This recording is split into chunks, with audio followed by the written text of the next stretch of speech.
All right, so welcome to the Hamsteak Podcast, where we read Homestuck and tell you about it. My name's Lydia, and I've read Homestuck before. My name's Alex, and this is my first time. All right, so this week we are going to read pages 2770 through 2809, and we're about to mess around with some paradoxes, with some cats, with some new characters, see some new places. But first, we should probably recap what went down last week. 2 weeks ago, because we got hit with like the plague in grad school and stuff. So we're gonna try to keep the episodes consistently at 1 week, or one per week. But there's obviously just gonna be some times we can't, especially right now because we're both kind of super busy. I was sick, but yeah. So let's run down a little bit of what happened last week. Most of our time was spent meeting Jade, who is the fourth kid of the kids. And Alex described her... How did you describe her? You called her like a bubbly oracle, I think? Yeah, that's what I said. Okay. Which I think is pretty suitable. She's very, like, excitable. She really likes nuclear physics and, like, furries, but not in a sex way. Go ahead. Well, just not in a furry way. Like, she refuses to call them furries. Right. They're anthropomorphic animals. Exactly. Don't get it twisted. Also Dave gets his shit wrecked by literally a puppet being puppeted by his brother. And Jade interacts with the trolls for the first time. Or with a troll. Yes. And Rose, we've left Dave in the middle of a fight with his brother / his brother's puppet. We've left Rose in a mysterious underground lab that is about to be destroyed in a couple of minutes. Mm-hmm. Jade is working her way down into the foyer of her house so she can go outside and feed her pet, but she's worried about confronting her grandfather on the way out. Mm-hmm. And John is stranded in Suburb without Rose, fighting some ogres with his Nana Sprite. Yes.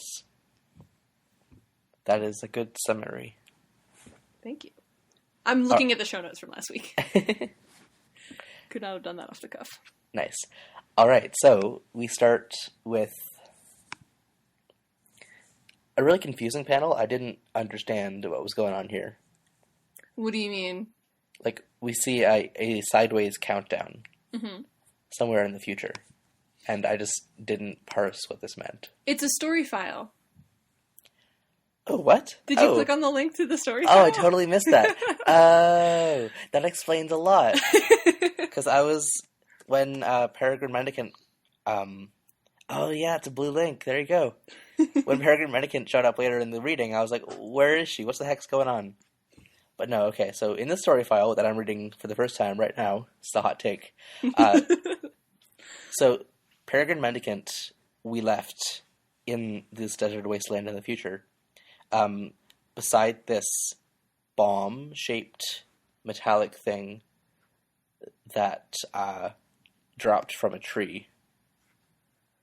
And now we see her getting into it, and it is some kind of transport similar to the one that the Wandering Vagabond... Is that his name? Wayward Vagabond, yeah. I'm going to keep messing that up. It's okay. So it's literally a thing in fandom that people call him the Wandering Vagabond a lot. Okay, cool. He was in a cylinder with the Homestuck logo on it. Mm-hmm. She is in an orb with the Homestuck logo on it. And I was confused as to how she got there, but now I know. She just went in. And these worms live inside it. Yep, the worms, including the one whose head she chopped off because it tried to eat her mailbox. Yeah, so when another worm showed up, I was confused. I thought she'd killed the worm, but there are more. There are. The joke being like they're worms, and the whole orb thing is like an apple because it grew off of this enormous tree. Oh, I see. Yeah, remember from WVSN? Yeah, I remember. Okay. I know what's going on. Okay. Now I know what's going on. All right, so there we go. So that's what goes down in that story file. Yes. And then we get an animation of Dave absconding. Or trying to. Yeah, it doesn't really work out. He gets his shit. I actually didn't watch the whole thing because I've like seen it enough times that I just like remember him getting fucked up. Yeah, so he holds his own against his brother for a while. They're dueling with katanas, but then his bro kicks him and he flies across the roof down the stairs. And he gets flashbacks to Sweet Bro and Hello Jeff. Saying, talking about the stairs, bro. I warned you about the stairs, bro. I told you, dog. It keeps happening. So then we switch over to Rose, who seems to be, I think the joke is she is aware that the narrator is trying to make a stairs joke and is having none of it. In some bizarre way. I don't know exactly possible. What the joke is. I mean, like, all of this narration stuff is very fourth wall breaking. There's layers. Yeah. Happened or imminent meteor strikes. They are happening or imminent meteor strikes, with lots of little teeny tiny ones. She like zooms in on her house and we sort of see a little bit more detail about what these look like. Mm-hmm. And so there's the real big ones, which look like they come for players themselves. Then there's the smaller ones, which look like they comprise the sort of like the meteor shower that's been going on around Rose this whole time. Yeah. So basically, the Earth is getting wrecked. Yeah. Yeah, the Earth is basically doomed. Looking around. So we sort of poke around Rose is sort of poking around on that map. And we get the text. The second largest future strike is over Texas. And the largest by a huge margin is centered on Jade. Yep. Like, it's not explicitly said, but like we know where they live and we see them. Yeah, exactly. Yeah, and they're huge. They're way bigger than any of the other ones on yeah, the map. So the one over Dave is kind of the size of I don't know, Cuba? Okay. Roughly. The one over Jade is about the size of Australia. Yeah, it's pretty big. Yeah. So she's probably pretty boned. But so another piece of information that's on this map is like how soon or far away these strikes are going to occur. And so it looks like the one over Jade is farther in the future. Right. Which should tell, I think we can use to infer that when they're going to enter Spurb. Right. Yeah. Because the one over Rose's house is yellow. Right, which means it's very soon. Right, understandably. But so once she finds this console, she plugs back into the little hub grid thingy that she found and is able to reconnect to John in his game. Yeah. So John, you notice that John has gotten a lot better at fighting. Mm-hmm. Which is, he's getting the hang of it. But then the Nana Harlequin sprite also fights with all the large appliances in the house. Yeah, she does this like portal thing where she like continuously just drops them. She drops like the fridge, the stove, and the dishwasher like over and over and over. Yeah. And these things have all leveled up at this point. Oh, true. Which is a joke, but also the stove has like a flamethrower attack. I didn't even notice that. Oh my god, that's so funny. That's really good. Yeah, so working together, they overcome the two ogres who leave just enormous amounts of grist behind. Yeah, these really satisfying, like it's not even like they're piles of grist, it's still like a couple objects, but like they're so big, they're like crystals bigger than John. I love them. Yeah, like enormous purple fruit gushers. Oh god. We talk more about gushers in this reading, and I love them. Yeah. So then we talk. Rose tells John a little bit about the Suburb player countdowns, right? Like the countdown that John got on the Cruxtruder when he took the lid off. Right. And Rose points out that they are essentially an elaborate coincidence. I'm not sure I understood that part. Yeah, so what she points out is that based on her console thing, like, remember, these are Skynet labs, right? So we assume, and there's, like, spirographs everywhere. We assume these people are affiliated with Spurb. Mm-hmm. And the big meteor strikes are associated with the players. And so the implication with the countdown that you get on the Crux shooter is this is how long you have before the meteor strikes your house, right? And what we think going into this is, taking the lid off of the Crux shooter somehow shoots a meteor at your house. And what Rose is saying is this console makes it look an awful lot like that's not what happens at all. Because obviously, like, you know, she hasn't just deployed a Crux shooter. None of that has happened for her. Right. And so, but this centralized console knows when these meteors are going to hit in advance. And so what she's saying is, like, it's all prearranged. Right. Something knows exactly when you're going to take the lid off of, or I guess not necessarily when you're going to take the lid off, but something is tracking the meteor impacts for all of these things, and Spurb is connected to that. Right. There's something. So you were kind of right with that. You had that theory that, like, Jade's parents were programmers of the game. Uh-huh. It's not necessarily that her parents are, but somebody out there somewhere is orchestrating. This isn't just random. Right. Nice. So we cut back to John, and he's leveling up. But this time the echelon ladder is, like, a physical object behind him. And we see, like, the camera angle is really low to the ground, and we see him, like, pumping his fist. But what's strange to me is that we see blue sky and clouds above him. And I'm confused by that because so far we've kind of been looking at a 3/4 angle down at him. And we've only been seeing the black void that surrounds the house. But is the sky supposed to be blue above him, or is that just kind of artistic license for the level up screen? That's artistic license. I think even the echelon ladder itself being a physical object, like, all of that is sort of a visual metaphor. Okay. You know, I mean, like, as much as any of this is, do you know what I mean? Like, Capture cards, like, are they a visual metaphor? Are you physically interacting with them? It's a blurry, it's a gleefully blurred line. Gotcha. So then John goes around, this is just kind of a throwaway gag, but John picks up the grist that he's released from, like, trumping those ogres, and he stores it, and he's thinking, what amazing new items this supply of grist will be just barely insufficient to produce. Which is how I always feel when, like, I level up in a video game. Mm-hmm. It's like, look at all this cool stuff you still can't do yet. Like, you unlock new stuff that you can't. And, like, that's like game psychology. Like, yeah, it's supposed to be like that, but it's infuriating. Sure.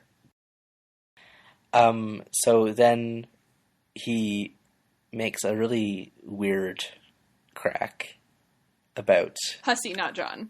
Yeah. So when he's describing these giant purple fruit gushers, he describes them as sour grape electric holocaust fruit gushers. Which is supposed to be a crack on, like, the weird hyped up flavor names for gushers, as you mentioned. But yeah, we don't need to invoke the Holocaust to make that joke. Exactly. And I think, yeah, it's just uncomfortable. It's really uncomfortable. I think that's the last time he does that. He makes a lot more gusher jokes later, and they're all just good. Because I really like the gag. I really like the hyperbolic gusher name gag. Yeah, and I feel like this is just kind of a wider cultural thing where people use the word Holocaust as kind of willy-nilly. Right. When it's, like, a specific historical event that you shouldn't just make jokes about. Yeah. I was thinking about that as I was reading it, and I mean, like, I was just thinking about, like, how bizarre it is that it occurs to anybody to crack that joke. Like, are the people involved just not real to you? Like, what is the psychology there? I think it's mostly, like, people just see it as a word like apocalypse or Armageddon. That's yeah. Because, like, that's what it means. But, like, you can't you can't extract it from its meaning, like, especially just within, like, 70 years.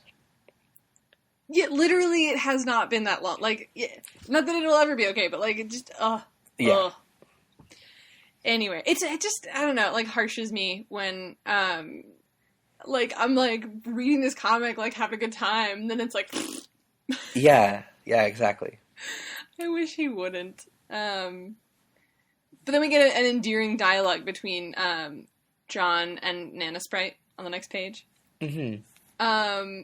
John keeps asking her questions, and she keeps answering in her sort of, like, uninterpretable, like, oracle-y way. Yeah. I'm, like, lest you ever think, like, John is just, like, a naive, like, baby. He's not. No, of course not. He's sharp. He's just very nice and, like, prefers to be really on the level with people. He can be a little bit thick sometimes. Like, he doesn't always pick up on things, but, Yeah. But, he asks Nana, do you think that instead of telling me exactly why that is with a clear explanation, you can give me a series of really coy riddles about it and then sort of giggle? Which she does, which she proceeds to do. Yeah, it's a really nice little gag, and just kind of shows you more about both of them, I think. Yeah, do you know what I mean? Like, do you know what I was saying? Where, like, I really like this comic because everybody is characterized really well. Yeah, I really do. Yeah, I'm really into, yeah. You're really into good character writing? I really am. Like, that's why I'm along, that's why I'm kind of along for the ride on, like, the sprawling plot nightmare that this comic becomes, because there are, like, way too many characters, but all of them are interesting. Nice. And then we end up on a mysterious kingdom blanketed in darkness, and I love the art of it. Yeah, the art is really interesting. So it's this kind of collage-y found footage, or not found footage, but like stock photos, maybe? Stock photos of these, like, gargoyle, intricate castle walls, but then, like, pixelated and colored purple. And with, like, crude checkerboard patterns drawn all over them. In, like, what looks like the MS Paint pencil tool. Yeah, exactly. Go ahead. It's so visually striking. It is. It's so great because because it's all, like, pieced together in, like, Photoshop. It's so much more. It's, like, made of found art or, like, found photos of, you know, like, Gothic cathedrals. And castles and stuff, but, like, spliced together to just be, like, more impossibly, like, spiky and spiry than anything would be in real life, and, like, walkways everywhere. Oh, it's so cool. Exactly. So Dad is here, and he's, as we saw in the animation last time, he is fighting imps with his unique fight style, which includes caking them in the face and whipped creaming them in the face. Or shaving cream. I'm not sure which one it is. Shaving cream. Okay. Yeah.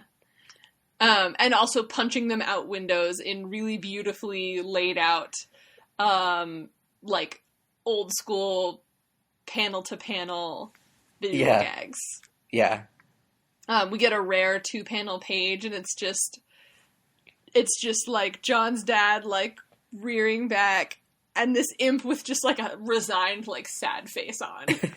Yeah. And then the next panel is, like, the imp, like, with exactly the same sad face, just, like, flying through the air. Mm-hmm. You really have to see it. It's a lot funnier in person. I feel, like, dumb. I mean, like, that's what happens when you describe a comic, but, like, I feel dumb sometimes being like, in this visual gag, let me just dictate it to you. I should really just tell you what page it's on and be like... I mean, I think we have to lean into that. We have to just embrace it. Where are we? Oh yeah, so we meet up with Peregrine Mendicant, and my note was, "Where is she?" But now I know. Oh wait! But we forgot to mention that we meet. Well, we don't meet him yet, but we see a mysterious figure. Oh right, yes. So before we meet up with Peregrine Mendicant, there is a couple of shots of a mysterious figure seen from the back, and he is monitoring both Egberts. Through some things that look like windows. Mm-hmm. So then we get a bait and switch to PM. Yep, it looks like you're about to go hang out with... It looks like we're about to be introduced to him. They're like, you are now... And then you turn the page and it's PM. Oh, right. When I saw that you are now, I assumed that we were going to switch okay. viewpoints.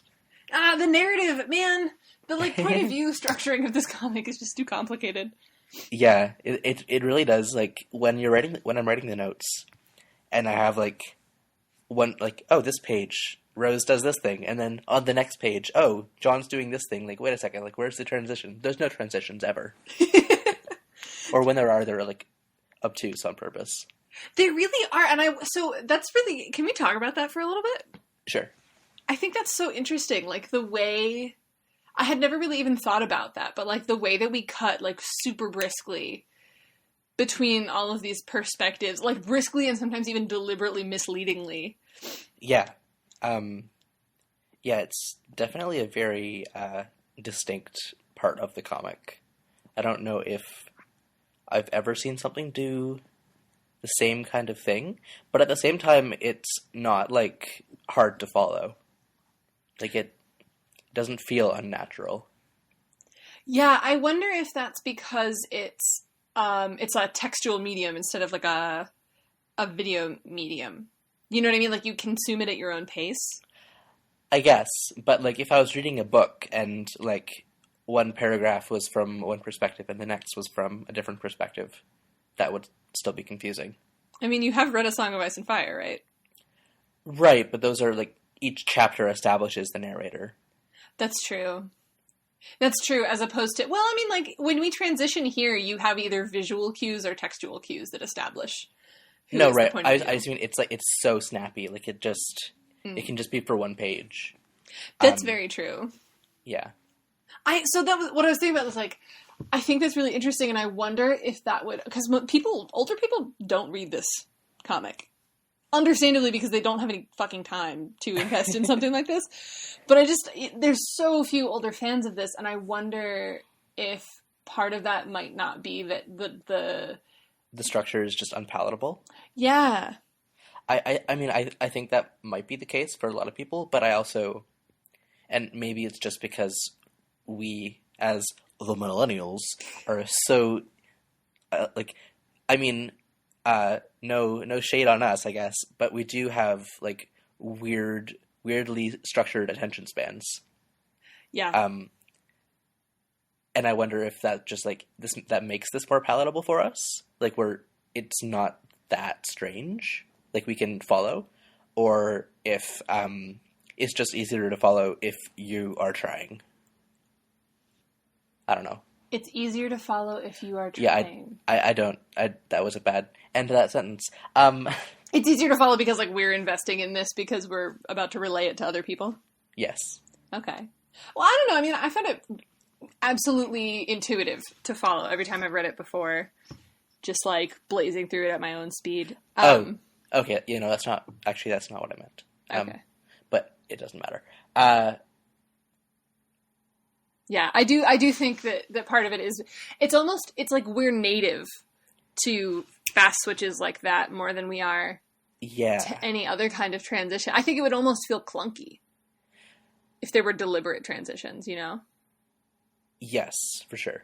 But also, now that I'm thinking about, like, why older people wouldn't read this, I'm wondering if it's kind of a chicken and egg scenario with the structure and also the content, like the way it's written, the way the dialogue is, like, just might not make any sense to people above a certain age. That's very true. It leans really, I think, like, that's what makes it so appealing to us, is that it leans so hard on means of expression and, like, cultural touchstones and dialects and idioms that are, like, absolutely native to us. Yeah. In ways that you don't see in very much other media, but at the same time would definitely make it totally impenetrable to someone who didn't grow up on AOL Instant Messenger. That's true. And also, now that I'm thinking about it, those kind of dialects and idioms would be absolutely insufferable if this was, like, acted out. Yeah. Like, yeah, I would not want to listen to a transcript of this comic. It has to be in written form. Right, because Because it's spoken in ways that people only say in writing. And that's, like, something absolutely new to us, is ways of speaking that are never said aloud. Yeah. Exactly. Like, I mean, like, I think we're both sort of talking about that post that you put up at some point last week, about, ways of, it's kind of like, translating, syntax into spatial notation, the way that people do in signed languages. Did I put that up? Well, that's an analog that I'm thinking of, but you posted something about how translating, linguistic and, like, pragmatic cues into text. I don't remember that at all. Oh, it was a while ago, maybe. Okay. Maybe it was Sai that put it up. But talking about, yeah, how we've evolved a lot of these sort of native ways to communicate that are, like, natural to us, but that aren't to, like, our parents' generation. And you know, things like some parents who text, like, with a ton of abbreviations willy-nilly and who aren't aware that, like, there are specific, like... Oh, yeah. There right, are, like, post. layers and layers of, like, social implications to Right. all of those choices. Like, so many adults end, like, text sentences with 2 or 3 dots. And I'm like, don't do that. Mm-hmm. Like, you sound passive-aggressive, but they don't know that they are. Exactly. Yeah. We read so much tone into, like, little tiny linguistic switches. And so, like, we can read these really, like, rich dialogues, but, like, they don't translate aloud. Like, in the comic, yeah. They obviously, like you said, they don't translate aloud. To spoken word, yeah. Yeah, it's, like, clunky and tedious. And the interplay between, like, what is said and the way it is said doesn't translate to speech literally either. You'd need to rewrite everything. Yeah. And also, just for many reasons, it wouldn't work as live action. Like the visual gags and stuff? Yeah, exactly. Like the jittering sprites all over the place. Yeah, it'd be a very different medium. It'd be a very different work. Homestuck the musical. Well, I think about that. Homestuck on Ice. Homestuck on Ice. No, I mean, like, you could make a film series about this. It would take you multiple feature films to do it, but it'd be so different. Yeah, it wouldn't be the same at all. Yeah, you'd have to, I would think, what I would want to see if you did that would be to fully rewrite the dialogues and have all these interactions be taking place over voice channels rather than text channels. Huh. Which, I mean, it would be fundamentally, like, a pretty different story, but, like, if it were executed well, I think it could still be interesting. Mm-hmm. Especially as we get further into this comic, there's definitely, like, visual elements that I would love to see on, like, a grand cinematic scale. Right.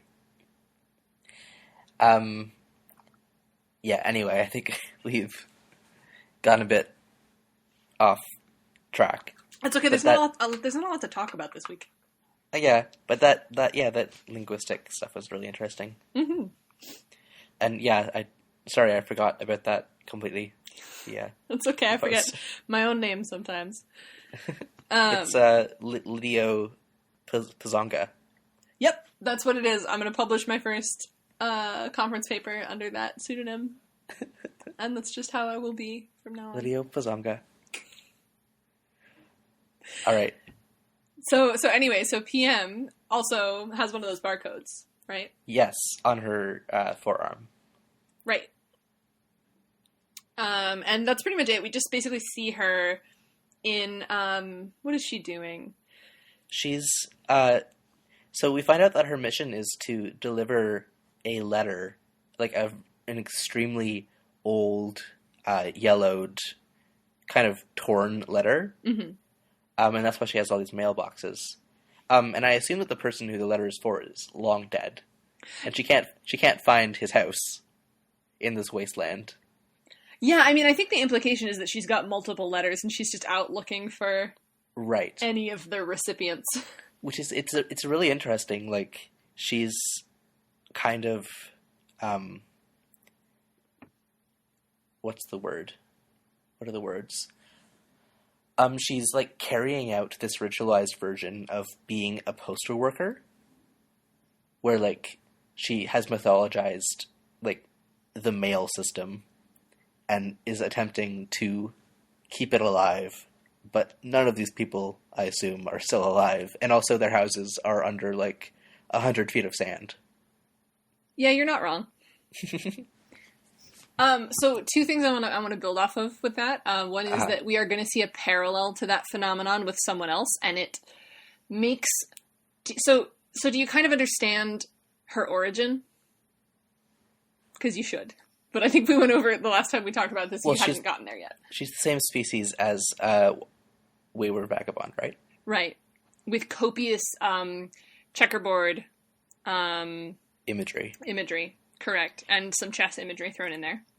Yeah, so she's from the same place as him. Like, she has the history with the king, or whatever, the monarchy that subjugates them. Right. Oh, you're so close to getting there. Oh my god. Okay. But anyway, that's kind of part of it, is why they're sort of carrying out.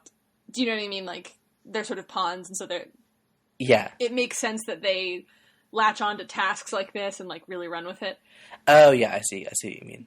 So we're going to see a little bit more of that with another character in this story. Yeah. Okay. But are they exiled to this wasteland, or are they still... They are exiled to this wasteland. Where did you think they would have been? Oh, well, in the Dark Kingdom, or wherever it was, the place that Dad is. Pretty much, yeah. You're pretty much getting there. I think that's reasonable to have pieced together right now, which is why I'm kind of prompting you, because this story's starting to get kind of too big that if you aren't building these intuitions in the background, it can be hard to piece together other plot threads later on. Sure. I hope that we don't get more hate mail that's like, why are you leading him on? I'm not doing it to be mean. And you asked me if American postal workers wear hats like the one PM puts on with the little brim and a little golden eagle in the middle. Mm-hmm.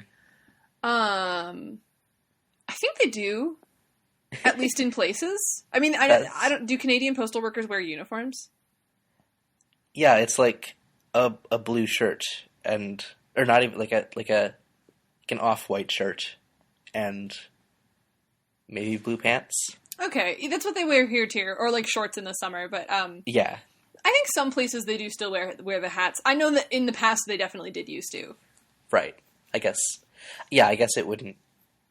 Like, it could be just an old-fashioned hat. Right. I just like the idea of like someone walking through modern, like, downtown, like, LA, wearing one of these, like, military-looking, very official hats. And shorts. Mail. And shorts, yeah. The shorts are so cute. I kind of think they're actually more likely to wear it in the city, than, like, in like, big cities than in the suburbs, because, like, downtown in big cities is often, like, pretty formal. Whereas, like, where I grew up, like, I don't remember them wearing hats. Okay. Yeah. All right. We do love eagles here in America.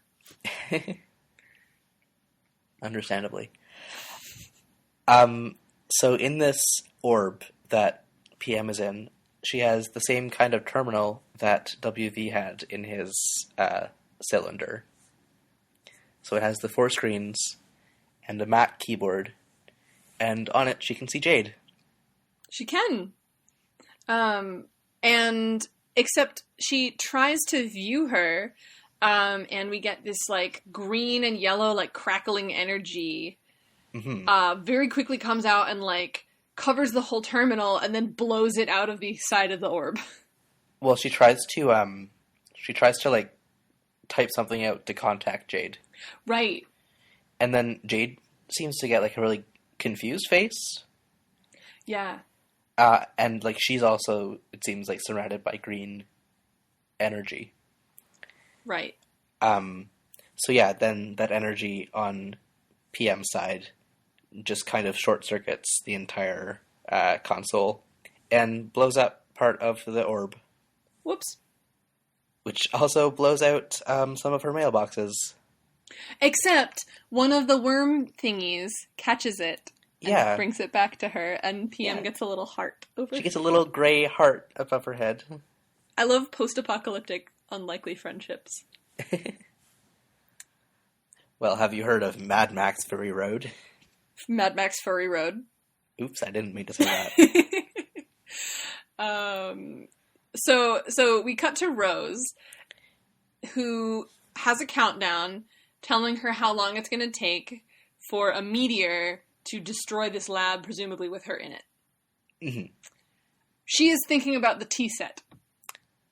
Well, she's trying not to. Yeah, right. But I mean, like, she's like engaging with. We're spending narrative time engaging with the tea set on the floor. Also, why the fuck is there a tea set? I think the joke is that why the fuck is there a tea set? Like, I guess, but like, actually, why? Like, it's not. That's not just like random. Like, where it's next to Rose's house. Like, is it her tea set? Like, is it her mom's tea set? Like, what?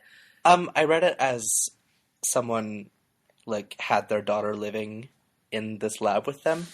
Okay. And brought some stuff along to make her more comfortable. Aw. In this, like, gross green and black technology area, you have just a little corner with some pink tea set and, you know, a scarf. Yeah. So Rose puts on the scarf. This, like, really bright pink scarf. Oh, yeah. But she also sees a kitten. A friendly mutant kitten. It has 4 eyes. It's very little. It's like it like chews on the scarf. Yeah. It's so cute. That cat's important. Uh-huh. And it doesn't become apparent why for a long while. I think a couple thousand pages, but that's sort of an important cat. It doesn't do anything important, I don't think, but passively it is very important to the story. Well, I can imagine that, because later on we see where the cat might have come from. Right. But we'll get to that in a minute. Right, because meanwhile, John needs to dislodge some grist from the fight that is lodged in the ceiling above his dad's room. Mm-hmm. Which, remember, he's never been in there. That's right. And that is it for this week. Let's go to questions. If you'd like to send us a question, you can send them to hamsteakpodcast@tumblr. Nope. You can send us an ask at hamsteakpodcast.tumblr.com. Or you can... Go ahead. Oh, you can give us that or you can slide into our DMs at hamsteakpodcast on Twitter. Or you can send us an email at hamsteakpodcast@gmail.com. That's right. Specifically, if you want to say something spoilery, you can ask me. I'm Brick Chip on Tumblr. We'll do that after. Okay. Well, yeah, but I know, but like specifically this week because I said a thing about like. We'll still do it after. Yeah. So our first question is from Anonymous, and it says, "Back in my Homestuck fandom days, I would quote phrases from it all the time, and I still can't look at apple juice without thinking, it is like fucking Christmas up in here." It was a dark time. Have there been any words / phrases / quotes that have stood out to you folks? Lydia, go ahead. Oh God. I still say I forget that it's a Homestuck gag at this point, but like when shit keeps happening, I will say it keeps happening. like when you're like out on ice or something and somebody just keeps slipping and falling, I'll be like, it keeps happening. Because it's funny. I still say things that like you don't have to know the comic at all for it to still be sort of generally funny. Right, yeah. And I still sometimes will vividly imagine when I'm like doing something that's like futile and I'm like getting really like caught up in it or something, I'll see the blinking text in front of me that's just like, this is stupid. But mostly no, I don't think to quote it anymore. Nice. Yeah, I feel like it's maybe too early for me, or just since I've been going through so methodically, I haven't been able to, like, nothing stuck out that much for me so far. I think also part of what ingrains it so strongly is that if you're reading this just for yourself, you mainline it, most likely. And so, I mean, like, it's like watching a whole TV show in one go. Right. It just is, like, really powerfully ingrained in your brain, as opposed to... As opposed to reading 100 pages a week, like, in one, like, 100 pages once each week. Right, for, like, a year. Yeah. So our second question is from Dwellington. Hi! And he says, "Hey, Hamsteaks, I would be interested in hearing your perspectives on the Homestuck fandom. Sorry this question is so vague." That's okay, thanks for sending it. Alex, do you want to go first on this one? Sure. My impression of the Hamsteak... the Hamsteak fandom is great, and I love them. The Homestuck fandom, I perceive largely as a bunch of screaming teens, which is not a bad thing, but it is an intimidating thing.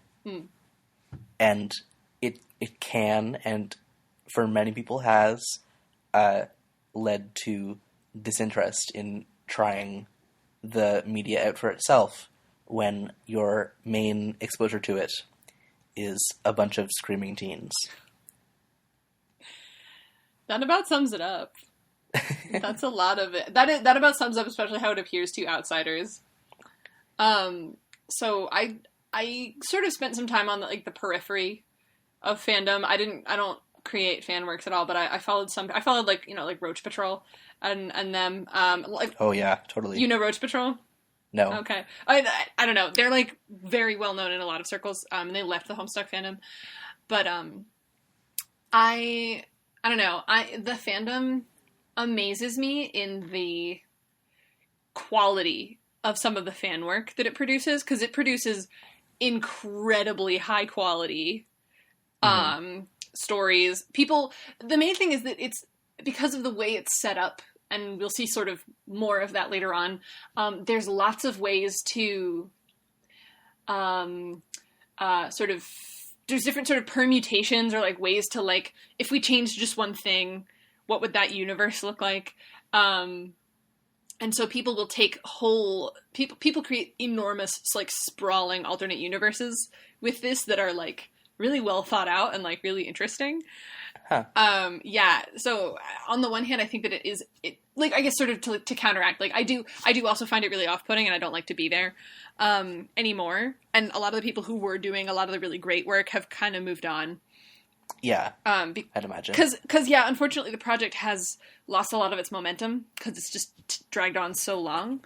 Yeah. So that's kind of unfortunate, but I do think that it brings in a lot of, it generates a lot of really interesting work, and a lot of really, I mean, people make fun, and I mean, Hussey even makes an in-universe, parody of this later on, of, all of the sort of social justice dialogue that happens about this comic and in the fandom and about representation, right. with this comic. But, a lot of it, like, there is a lot of it that's very shrill and inarticulate, but there's a lot of it that is really interesting. I feel like that happens with anything that gets popular with social justice minded people. Yep. That's very true. So, I mean, like, I don't know, it was also part of, like, what put those issues on my radar in the first place, is that, nice. Like, I was sort of vaguely aware of, like, wow, like, there's all these girl characters, and, like, they do stuff, like, they're great, they're on exactly even keel with all these male characters, and it's awesome, and, reading stuff about that just kind of put all the rest of it on my radar, and I think that's really good and important, and I think it did that for a lot of the readers at Nice. formative points in their life. So yeah, there's some good, there's some bad. Nice. Yeah, I think that's true of many fandoms, and I think Homestuck is an emblematic fandom. Mm-hmm. Very true. An emblematic. It's perhaps maybe like most emblematic of like the new fandom. Yeah, like the Tumblr era. Right, yeah, because there is no old guard of like, 50-year-old men who've been going to Star Trek conventions since there were Star Trek conventions. All obviously everyone got into this via the internet and has been nattering about it to each other at a high rate of speed constantly. Secretly Yes. in the computer room of their parents' house. So like Yes.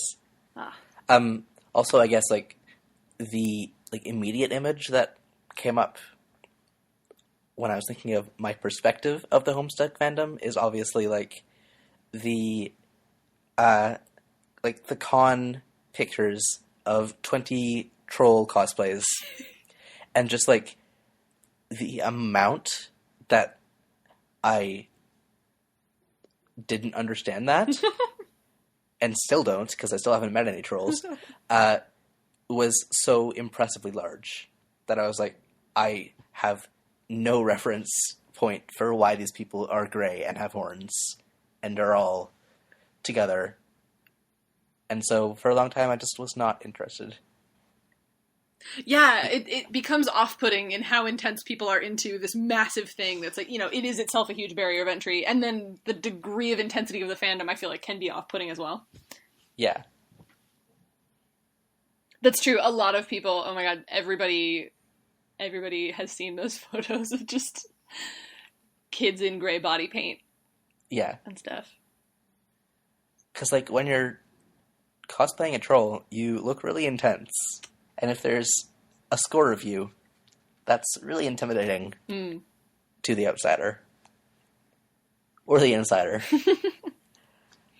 But yeah, I think that answers those questions. Yeah. So I guess that's the end of questions for this week. So, if you'd like to contact us on the internet, I am Leaf Crunch on Tumblr and Crunchleaf on Twitter. Don't worry about it. It's still better than Autumn Tib. Mm-hmm. So my name online is Brickchip on both Tumblr and Twitter, and if you have a spoilery ask that you just want to run by me, you can reach me on either of those platforms, preferably not a public @ on Twitter, because Alex obviously follows me on Twitter. But I will, if it's something that I can answer on the air without being spoilery, I will do that as best I can. So next week, we are going to read pages 2810 through 2879, in which Jade engages in some last scampering through some decidedly eerie foyer decor. We almost meet Becquerel, but not quite. Some stuff blows up, John's dad is really strong, and we meet one of my favorite surly characters in Homestuck. And that's about it. That is. For this week. Thanks so much for listening, you guys. Thanks for bearing with us through this crazy scheduling stuff. Yeah, and we'll always keep you up to date on what the plans are for the next episode. Mm-hmm. Well, so thanks for coming along with us, and I guess we'll see you next week. Yeah. Bye. Bye.